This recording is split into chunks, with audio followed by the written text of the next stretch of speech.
Alright, this screencast will cover two last examples in section 1.2, and then we'll move forward to section 1.3, obviously. And so the next to last example in 1.2 here, my function is the square root of 8 minus x. My job is to find the domain. And again, this is a situation where we have one of those two scenarios I talked about yesterday, where we have a variable, among other things, underneath the square root symbol here. So we need to address that. And again, just like some of the examples that I posted on the last screencast, what we do is we take the part underneath the square root symbol and set it greater than or equal to 0, and then we solve. I'm going to solve this one by subtracting 8 from both sides, giving me negative x is greater than or equal to negative 8. The reason I'm doing this is because I want to remind us of a rule with inequalities. First of all, to get rid of the negative sign in front of x, I divide by negative 1. That gives me positive x and positive 8. But the rule is, and I'll jot it down fairly briefly off to the side here, anytime you multiply or divide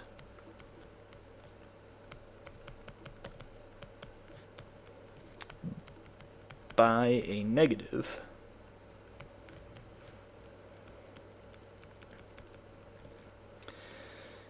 you must reverse the direction of the inequality symbol.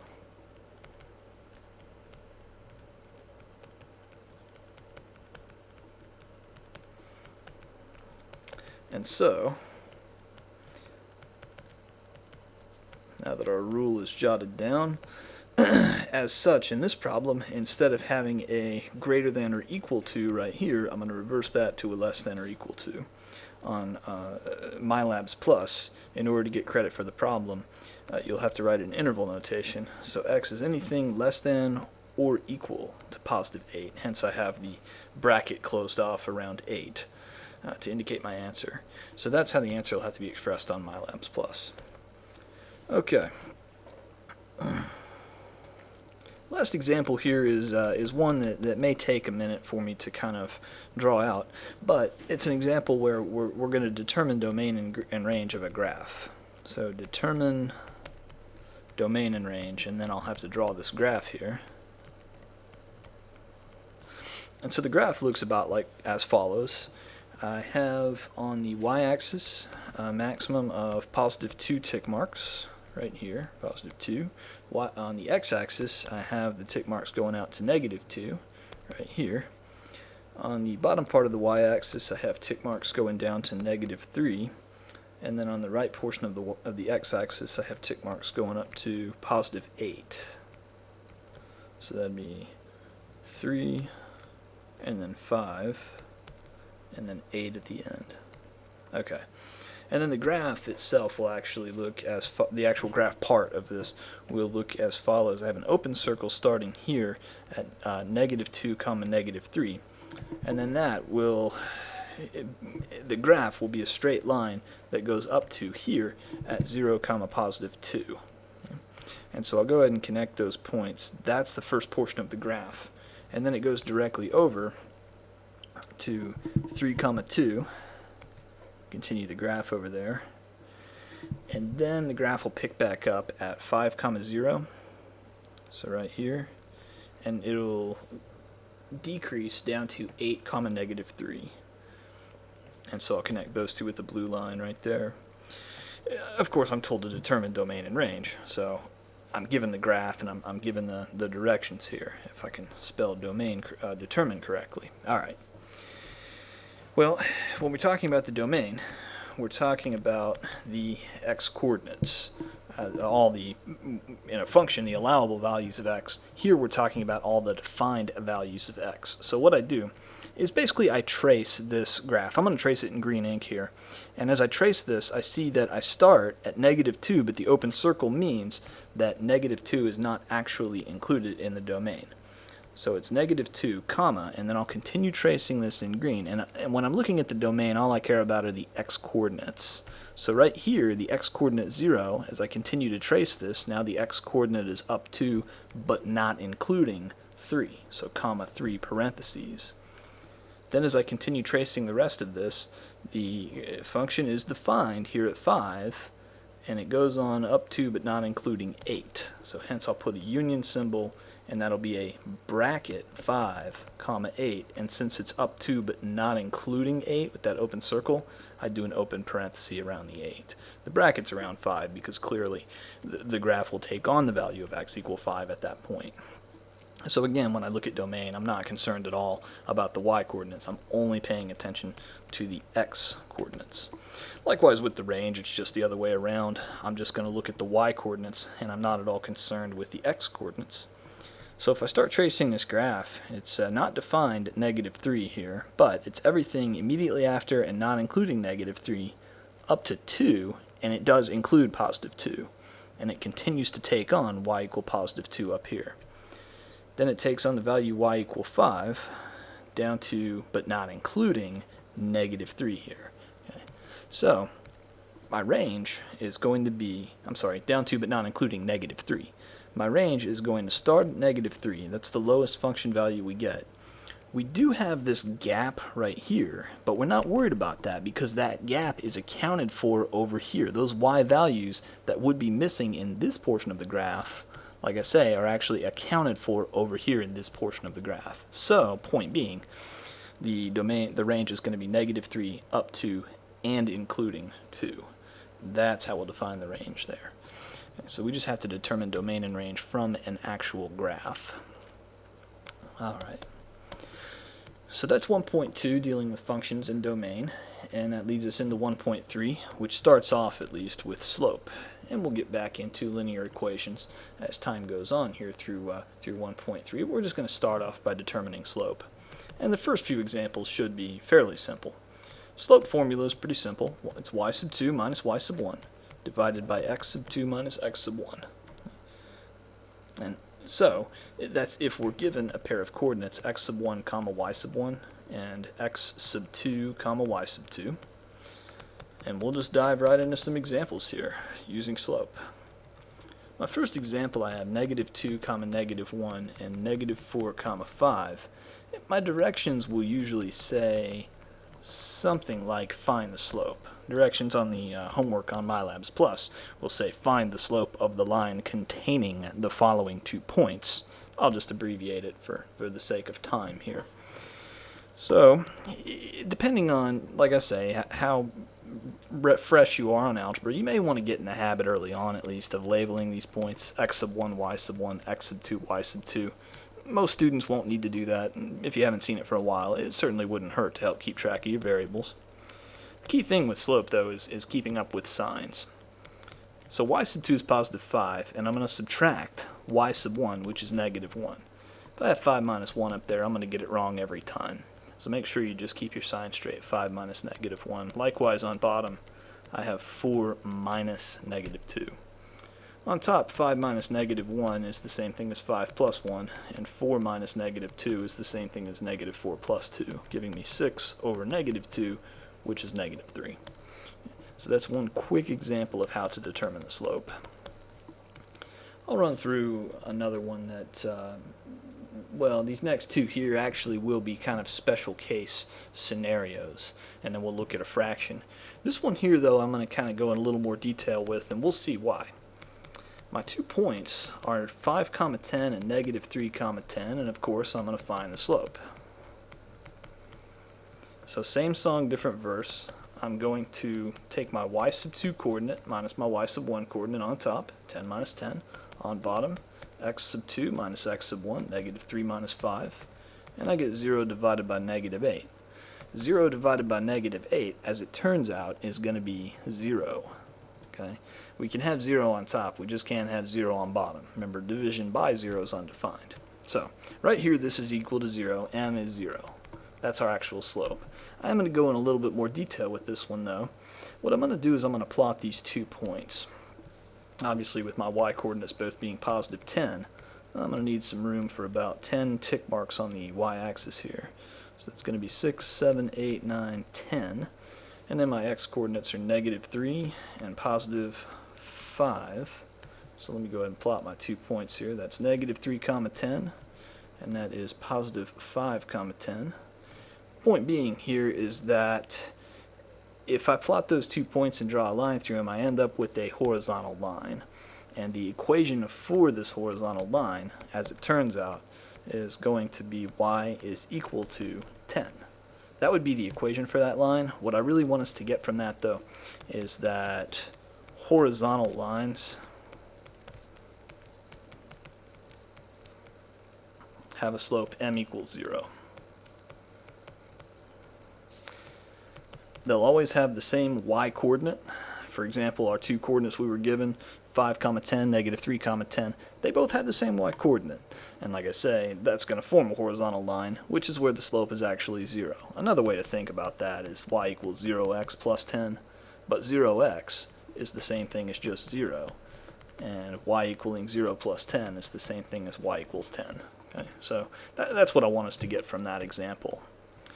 Likewise, if horizontal slopes have a slope of 0, then vertical lines are going to be another kind of special case, and that's what we'll look at here. So new example, I've got negative 3, 7 and negative 3, 4. And I'm going to compute my slope, 4 minus 7, divided by negative 3 minus negative 3. Be very careful with your signs. Negative 3 minus negative 3 is negative 3 plus 3, which is 0. And here we have that the slope is undefined. It doesn't equal anything. The slope m is undefined. That would be our answer. Or you could just write the word undefined. Again, this is a situation where I want to plot these 2 points. And what we really need to make note of is the fact that they both have the same x coordinate. 6, 7, 2, 3, and then we have positive 4. So if I plot those 2 points, negative 3, 7 and negative 3, 4, drawing a line through those 2 points, we can see that this line is going to be vertical line. And so what I want us to get from this one is that vertical lines have undefined slope, or what we call no slope.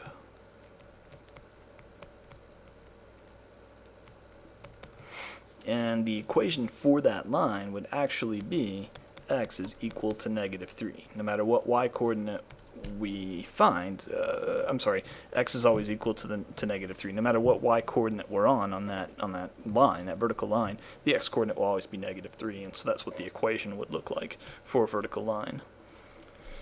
Alright. The other type of problem that I certainly want to look at, and this is not the last example in slope, but it's one that's very important to have an example to go by, is an example where we're given 2 ordered pairs that are fractions. So here's my 2 ordered pairs. I've got to compute the slope, unfortunately. So on top, I have negative 3/5 minus parentheses negative 2/5, y sub 2 minus y sub 1. On bottom, I have 1/5 minus 2/7, x sub 2 minus x sub 1. Alright, on top here, the good news is that we have a common denominator of 5. Both of those fractions have the same denominator. So, on top, just dealing with those 2 fractions, negative 3/5 minus negative 2/5, remember minus a negative is the same as plus a positive. Negative 3 plus 2 is negative 1. So on top, these 2 fractions combine to be negative 1/5. On bottom, though, we have to get a common denominator, which the least common multiple between 5 and 7 is going to be 35.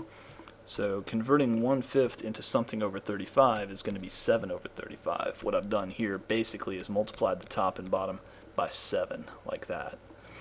Likewise over here, 7 times 5 gave us 35 on bottom here, and so when I multiply that fraction, I have to multiply it by 5 over 5. It comes from the old rule, you can multiply the top or bottom of a fraction by anything you want, you just have to multiply by that same quantity on both the top and bottom.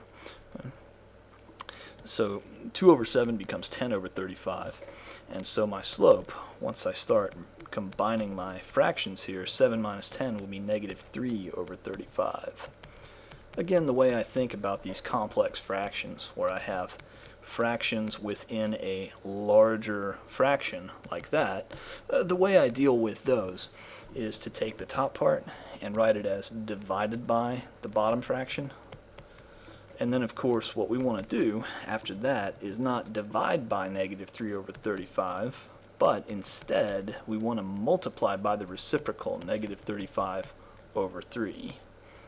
These two negatives will negate each other. A negative times a negative is a positive, and 1 times 35 is 35, 5 times 3 on the bottom is 15, and simplifying that, dividing the top and bottom both by 5 will give us 7 over 3.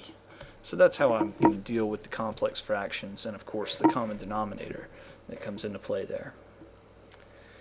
Another example that I want to do here, though, and it's not going to be nearly as involved as the last one, at least in terms of the arithmetic, is an example where I'm told to find the slope, but now I'm given a very different looking problem.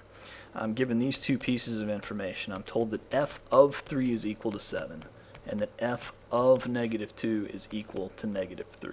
Those are the two pieces of information I'm given. Really, what we're being told here is that 3 can be thought of as being the first x coordinate, and if we think of that as being our x sub 1, then 7 is going to represent our y sub 1. Likewise, I'm going to let negative 2 represent x sub 2, and negative 3 represent y sub 2. You could switch up the order on those if you want. You could make these both x sub 1, y sub 1, and these x sub 2 and y sub 2. It doesn't matter as long as they're both x sub 1, y sub 1, or x sub 2, y sub 2. So that's what that setup is really trying to give you. On the homeworks, obviously, this is the part that you'll be given right here, and you just have to pick out the individual variable values from that.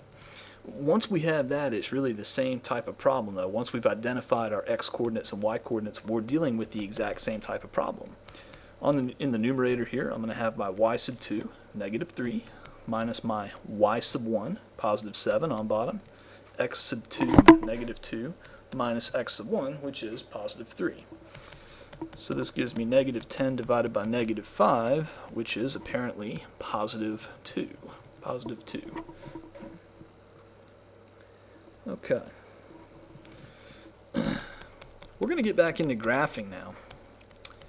And I'm just going to do one example here of graphing a vertical line, and then we'll talk about graphing things that are equations that are a little bit more involved. So here x is equal to negative 3. That's the line I'm told to graph. So I'll draw out my xy plane, and if x is equal to negative 3, what that really is telling me, not only is a vertical line, but that vertical line is going to pass through the point where x is negative 3. So no matter what the y coordinates are, x is always negative 3. And there's my finished product. It's that simple. There's my finished product. I think a problem, though, that's a little bit more involved, I'll say, is one that says 4x minus 8y equals to positive 12, and I'm told to graph that. As it turns out, this is actually in standard form right now. What I want to do, though, is I want to get this into what we call slope-intercept form, which I talked about a couple of screencasts ago. Okay, remember, this is slope-intercept form. Because the slope-intercept form is nice because it helps me to identify more obviously what the intercept is and what the slope is. And so that, I think, is a much easier way to go about drawing these graphs by hand. Alright, if we want to do that, we need to do some algebra first on paper. I'm going to take my equation in standard form, and the key is I'm trying to get y by itself on one side, the equal sign. So I'll subtract 4x from both sides, and I get that negative 8y equals negative 4x plus 12. Then I'll divide negative 8y by negative 8. I'll divide negative 4x by negative 8, and I'll divide 12 by negative 8. We must divide every term. All three of these terms must be divided by negative 8. Common mistake I notice in algebra a lot. So y equals negative 4 divided by negative 8 will be